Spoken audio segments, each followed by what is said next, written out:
Good evening, everybody, and welcome to Late Night. Sorry, Wally, is that the only thing on the card? That's it.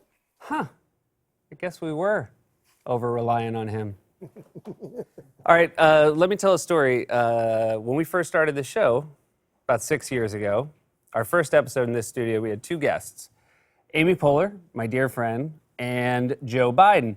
And it was very important to me that Amy Poehler was our first guest because I really did not believe then and do not believe now that I would ever have this job if it wasn't for her, which meant that we had to ask the then Vice President of the United States if he would be the second guest on a show that started and continues to start at 12:35 in the morning.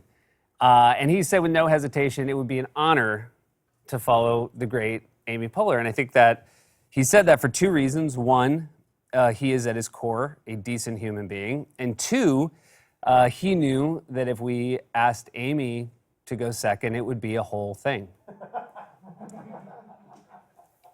This is true. I like trains. I genuinely like trains. My favorite of all the American trains is Amtrak because it's the only one. And when Joe Biden came, he brought two presents for me. He brought this Amtrak conductor's hat, and I was very touched by the fact that they researched and found out my hat size, as evidenced by the perfect fit.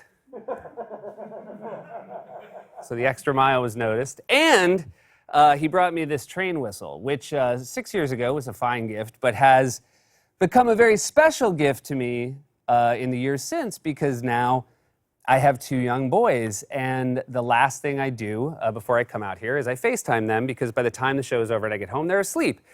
And this is in my dressing room, and the last thing I do when I say goodnight to my boys every evening is I blow this train whistle. And so every day that I look at it, I think about Joe Biden, and I also think about Donald Trump, because these last 4 years have totally blown.